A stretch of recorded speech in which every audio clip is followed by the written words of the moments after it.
Hi, welcome to GSK maths guy YouTube channel. So ఇంకా EAMCET examination almost all AP TS Telangana స్టేట్లో ఒక 2-3 డేస్లోకి వచ్చేసినాయి. So ఇప్పుడు మనం ఎలా 2000 లోపు ర్యాంక్ తెచ్చుకోవాలనేటువంటి ఒక స్ట్రాటజీ మనం అప్లై చేసాం. ఆ స్ట్రాటజీ అది చూడమన్నాం. సో ఇప్పుడు మనం ఈరోజు వీడియో మనం చేయబోయేది ఏంటంటే అసలు ప్రీవియస్ ఎంసెట్ పేపర్స్ ఏమైతే ఉన్నాయో అవి ఎలా ఉన్నాయి, previous EAMCET papers level of difficulties ఎలా ఉన్నాయి, ఈజీగా ఉంటాయా, ఈజీగా ఎన్ని క్వశ్చన్స్ ఈజీగా ఉన్నాయి, మోడరేట్గా ఉండేటువంటి పర్సంటేజ్ ఎంత ఉంది, డిఫికల్టీ ఉన్నటువంటి క్వశ్చన్స్లో డిఫికల్ట్గా ఉండేటువంటి క్వశ్చన్స్ యొక్క పర్సంటేజ్ ఎలా ఉందనేది ఒకసారి ప్రీవియస్ పేపర్స్ని బేస్ చేసుకొని ఒక అనాలిసిస్ ఉంటుంది. ఆ అనాలిసిస్ ఎలా ఉందో చూద్దాం. సో జనరల్గా ఇప్పుడు రీసెంట్గా లాస్ట్ ఇయర్ క్వశ్చన్ పేపర్స్ చూస్తే కొన్ని పేపర్స్లో JEE mains range of questions కూడా వచ్చినాయి. లాస్ట్ ఇయర్ క్వశ్చన్ పేపర్స్లో ఎంసెట్ పేపర్స్లో చూస్తే. సో ఓవరాల్గా ఒక లాస్ట్ ఒక 10 ఇయర్స్ని బేస్ చేసుకొని కనుక మనం చూసినట్లయితే ఎలా ఉంది అనేది ఆ పేపర్స్ ఎలా ఉన్నాయి అనే దాని గురించి ఒకసారి మనం డిస్కస్ చేద్దాం.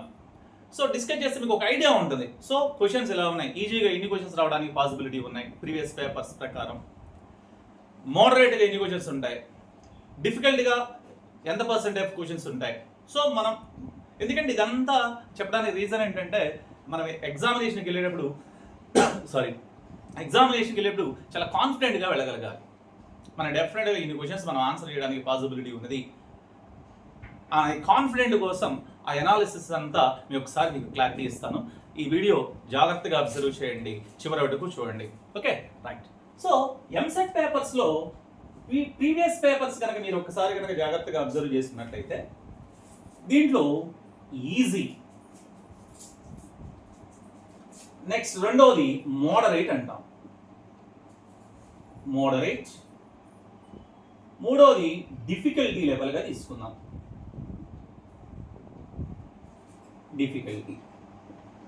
ఎలా ఉంటాయి, ఎంత పర్సెంటేజ్ ఆఫ్ క్వశ్చన్స్ ఈజీగా ఉండడానికి పాసిబిలిటీ ఉంటుంది, ఆ పర్సంటేజ్కి ఎన్ని నెంబర్ ఆఫ్ క్వశ్చన్స్. నేను చెప్పేది ఏంటంటే ఈ పర్సంటేజ్ 160 బిట్స్ని బేస్ చేసుకొని చెప్తాను. 160 బిట్స్లో మ్యాథ్స్, ఫిజిక్స్, కెమిస్ట్రీ టోటల్గా 160 బిట్స్ ఉంటాయి. కాబట్టి మనకి ఉన్నటువంటి 160 బిట్స్ ఉంటాయి.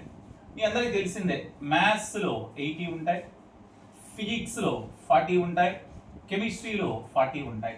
ఇవి ఈ 160 బిట్స్లో 20% ఆఫ్ క్వశ్చన్స్ మీకు ఈజీగా ఉంటాయి. 20% నాన్న అంటే అవుట్ ఆఫ్ 160లో 20% ఆఫ్ క్వశ్చన్స్.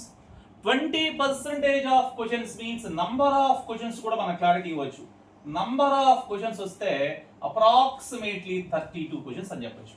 20% మీన్స్ సో 160 క్వశ్చన్స్లో అప్రాక్సిమేట్లీ 20% ఆఫ్ క్వశ్చన్స్ అంటే 32 క్వశ్చన్స్ మనం ఈజీగా ఆన్సర్ చేయడానికి పాసిబిలిటీ. ఒక average student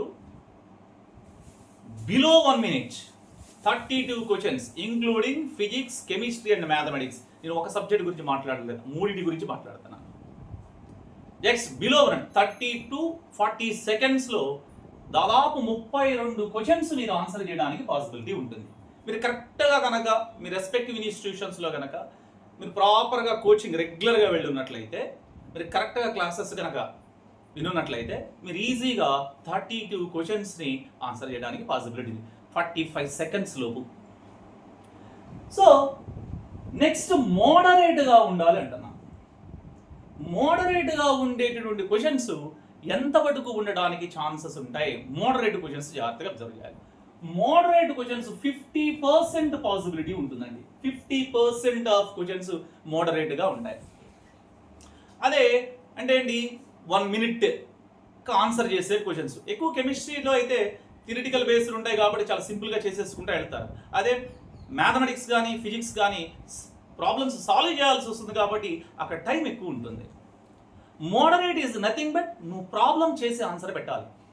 easy is nothing but chemistry questions ఉన్నాయనుకోండి చూసి ఆన్సర్ పెట్టేస్తారు. కొన్ని మ్యాథమెటిక్స్ ఉన్నాయనుకోండి number of times practice direct questions ఉంటాయి. అట్లాంటి క్వశ్చన్స్ కూడా మీరు సింపుల్ ట్రిక్స్ ఉంటాయి, ఆ ట్రిక్స్తో చేసే క్వశ్చన్స్ ఉంటాయి. డిఫికల్టీ అంటే మీరు సాల్వ్ చేయాల్సిందే క్వశ్చన్స్. అంటే ఏంటి, సాల్వ్ చేయాలి, లెందీగా ఏమి ఉండవు. ఏది మోడరేట్ క్వశ్చన్స్ లెందీగా ఏమి ఉండవు. 50% ఆఫ్ క్వశ్చన్ మోడరేట్ క్వశ్చన్సే ఉంటాయి. 50% ఆఫ్ క్వశ్చన్స్ మోడరేట్గా ఉంటాయి. కాబట్టి 50% కనుక నంబర్ ఆఫ్ క్వశ్చన్స్ లో కనుక మనం కన్వర్ట్ చేసినట్లయితే number of questions approximately 80 questions అండి. 80 మీరు జాగ్రత్తగా అబ్జర్వ్ చేయండి. 80 ప్లస్ ఒక 32 112 క్వశ్చన్స్. ఒక యావరేజ్ స్టూడెంట్ 112 క్వశ్చన్స్ మనం ఈజీగా మనం ఫోకస్ చేయొచ్చు. కొంచెం జాగ్రత్తగా ప్లాన్ చేసుకుని ఫస్ట్ మీకు ఇచ్చిన గ్యాప్లో 35-40 డేస్ కనుక జాగ్రత్తగా ప్లాన్ చేసుకుని చదువుకుంటా వెళ్తే ఈ ఈజీగా ఉండే 32 క్వశ్చన్స్, ఈ మోడరేట్గా ఉండేటువంటి 80 క్వశ్చన్స్ మీరు కరెక్ట్గా వీటి మీద ఫోకస్ చేసినా చాలు. ఆ తర్వాత రిమైనింగ్ 30% ఆఫ్ క్వశ్చన్స్ అన్ని difficulty is nothing but lengthy questions. లెందీగా ఉంటాయి, టైం కిల్లింగ్ క్వశ్చన్స్ అంట వాటిని, డిఫికల్ట్గా ఉంటాయి. అట్లాంటి క్వశ్చన్స్ 30% ఆఫ్ క్వశ్చన్స్ ఉంటాయి. ఆ 30% ఆఫ్ క్వశ్చన్స్ అంటే 48 క్వశ్చన్స్ ఉంటాయి. ఇక్కడ నంబర్ ఆఫ్ క్వశ్చన్స్ 48. సో మనకి డిఫికల్ట్ గా ఉండే క్వశ్చన్స్ 48 క్వశ్చన్స్. అప్రాక్సిమేట్లీగా చెప్తాను, ఎగ్జాక్ట్ కాదండి, అప్రాక్సిమేట్గా అంటుంది.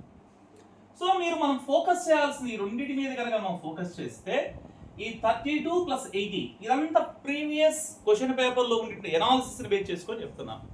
ఈ రెండింటి మీద కనుక ఫోకస్ చేసినట్లయితే ఈ రెండింటి నుంచే అప్రాక్సిమేట్లీ 112 క్వశ్చన్స్ ఉంటాయి. కరెక్ట్గా వాటిపైన కాన్సన్ట్రేట్ చేసినా కానీ మనం ఈజీగా 100 మార్క్స్ తెచ్చుకోవడానికి పాసిబిలిటీ ఉంటుంది. సో ఇది ప్రీవియస్ ఇయర్స్లో ఉండేటువంటి ఎంసెట్ పేపర్స్లో ఉండేటువంటి లెవెల్ ఆఫ్ డిఫికల్టీస్ని అన్ని క్వశ్చన్స్ని యావరేజ్ తీసుకుంటే ఈ యావరేజ్లో ఉన్నాయి. ఇది డిఫికల్టీ 30%, మోడరేట్గా ఉండే 50% ఆఫ్ క్వశ్చన్స్ మోడరేట్గా ఉన్నాయి, ఈజీగా ఉండే 20% ఆఫ్ క్వశ్చన్స్ ఉన్నాయి. సో వాటిలో కూడా క్వశ్చన్ నెంబర్ అప్రాక్సిమేట్గా ఒక +or-2 or 3 అంటే +or-2 or 3 డిఫరెన్స్తో మనం అప్రాక్సిమేషన్ ప్రకారం చేసుకుంటూ వెళ్తున్నాం.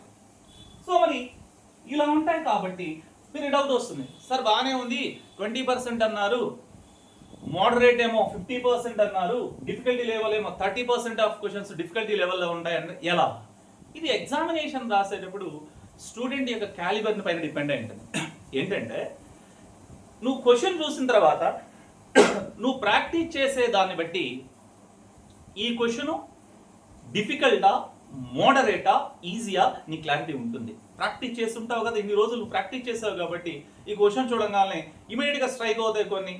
కొన్ని ప్రాబ్లం చేసుకుంటూ వెళితే సొల్యూషన్ వస్తుంది, కొన్ని స్ట్రైక్ కావు.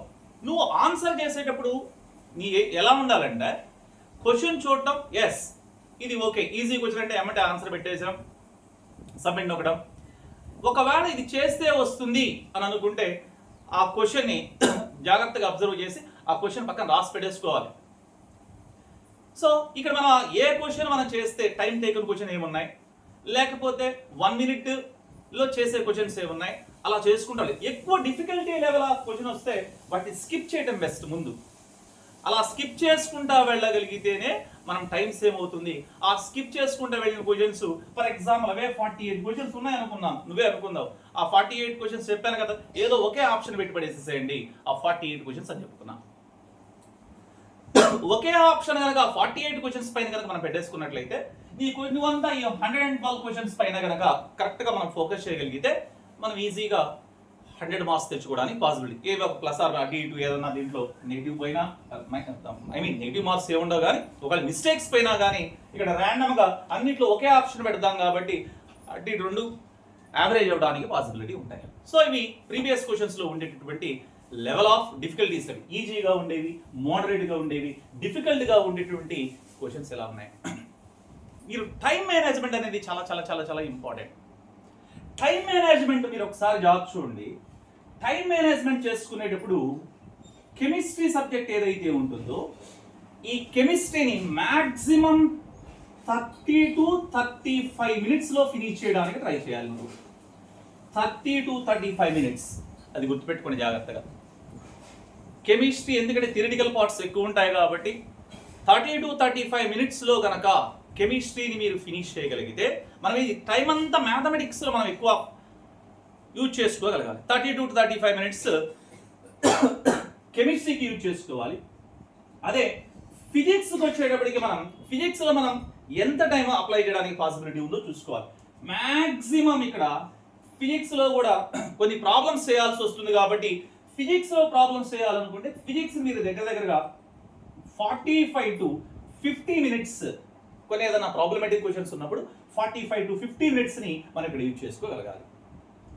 సో ఇక రిమైనింగ్ టైం మొత్తం కూడా మ్యాథమెటిక్స్ పైన మనం ఫోకస్ చేయగలగాలి.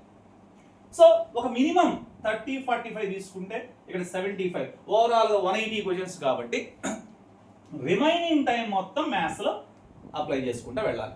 సో ఇక్కడ 30 ఇది ఒక 45 75 కాబట్టి ఇక్కడ 105 minutes టు దీన్నేమో ఇక్కడ 35 ఒక 50 85 ఉన్నాయి కాబట్టి ఇక్కడ 95గా తీసుకుంటాం. 85 కాబట్టి 95.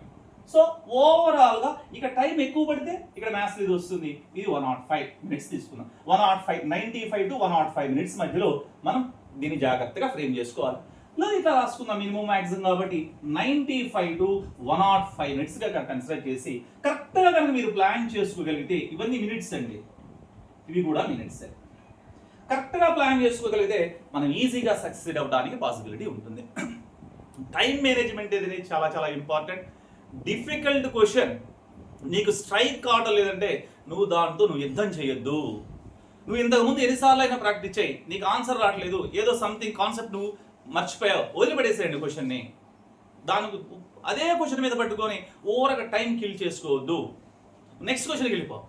నువ్వు ఫర్ ఎగ్జాంపుల్ అదే క్వశ్చన్ మీద ఉండి చేసుకుంటూ వెళితే 3-4 minutes కనుక దానికే టైం అలాట్ చేస్తే ఈ ఇంపాక్ట్ అంతా నెక్స్ట్ క్వశ్చన్స్ మీద పడుతుంది. సో ఏదైనా డిఫికల్ట్గా ఉంది, నీ కాన్సెప్ట్ స్ట్రైక్ కాలేదు అంటే లివ్ ఇట్, నెక్స్ట్ క్వశ్చన్స్కి వెళ్ళిపోండి. ఆ టైం ఏదైనా మిగిలితే చివరిలో చూసుకొని డెఫినెట్గా మనం అనుకున్నటువంటి గోల్కి రీచ్ అవ్వడానికి పాసిబిలిటీ ఉంటుంది. సో లాస్ట్ ఇంకా 3-4 days దగ్గరకు వచ్చేసాం. పర్టికులర్లీ మ్యాథమెటిక్స్ మీరు ఏం చేస్తారంటే మ్యాథమెటిక్స్లో ప్రాబ్లమ్స్ చేయడం ఆపేసేయండి, కాన్సెప్ట్స్ జాగ్రత్త చూడండి, ఫార్ములాస్ని బాగా రివైజ్ చేయండి, కాన్సెప్ట్స్ మీద ఫోకస్ చేయండి, ఎక్కువ ఫార్ములాస్ పైన ఫోకస్ చేయండి, ఫార్ములాస్ జాగ్రత్త చదవండి, కాన్సెప్ట్స్ బాగా చూసుకోండి. Particularly indefinite integrals, definite integrals ఉంటాయి, వాటిలో ఫార్ములాస్ ఒకసారి ఆ మోడల్స్ డిఫరెంట్ మోడల్స్ ఉంటాయి చూడండి. ఎక్కువ ఫార్ములాస్ అప్లై చేసేది డెఫినెట్ ఇంటిగ్రల్స్. అదేవిధంగా ప్రాపర్టీస్ ఆఫ్ ట్రయాంగిల్స్లో కూడా నెంబర్ ఆఫ్ ఫార్ములాస్ ఉంటాయి, ఒకసారి లిమిట్స్కి సంబంధించిన వాటిలో ఫార్ములాస్ ఉంటాయి. కాన్సెప్ట్ ఓరియంటెడ్కి వస్తే జామెట్రీలో కాన్సెప్ట్స్ బాగా చూడండి, సర్కిల్స్, అదేవిధంగా పెరాబోలా, ఎలిప్స్, హైపర్బోలా వాటికి సంబంధించిన వాటిలో కాన్సెప్ట్స్ బాగా చూసుకోండి. సో మీరు ఏమైతే నేర్చుకున్నారో ప్రీవియస్ వీడియోలో చెప్పాను నేను, మ్యాథమెటిక్స్ వెయిటేజ్లో ఒక 53 క్వశ్చన్స్ ఆన్సర్ చేయాలంటే ఏ టాపిక్స్ బాగా ఫోకస్ చేయాలో చెప్పాను. ఆ టాపిక్స్ పైన ఫార్ములాస్ ఏమైతే ఉంటాయో ఆ ఫార్ములాస్ బాగా నెంబర్ ఆఫ్ టైమ్స్ ఫార్ములాస్ చదవండి. 3-4 days కాబట్టి ఒకసారి ఫార్ములాస్ని మాత్రమే రివైజ్ చేయండి. మీరు ఏమైతే నేర్చుకున్నారో వాటి మీదే ఫోకస్ చేయండి. ఫోకస్ చేస్తే డెఫినెట్గా మీ 100% మీ గోల్స్ ఎట్టి పరిస్థితులు రీచ్ అవుతారు. Wish you all the best. Once again wish you all the best. Examinations మీరందరూ బాగా ఏపీ కానీ టీఎస్లో ఉండే ఎంసెట్ రాయబడేటువంటి ఎగ్జామినేషన్ రాయబడి విద్యార్థులందరికీ నేను ఆల్ ద బెస్ట్ చెప్తున్నాను. మీరు డెఫినెట్గా మంచి మార్క్స్ స్కోర్ చేస్తామని ఆశిస్తున్నా. నెక్స్ట్ ఎగ్జామినేషన్స్ అయిపోయిన తర్వాత కౌన్సిలింగ్ వెళ్ళడానికి కానీ జేఈ మెయిన్స్ కౌన్సిలింగ్ కానీ ఏమేమి కావాలి మీకు కావాల్సినటువంటివి, లేదా ఏదైనా మెంటార్షిప్ ఏదన్నా నేను చెప్తాను, ఏ కాలేజ్ బెస్ట్ కాలేజ్ కానీ అవి డెఫినెట్గా నేను ఎంసెట్ ఎగ్జామినేషన్ అయిపోయిన తర్వాత గైడ్ చేస్తాను.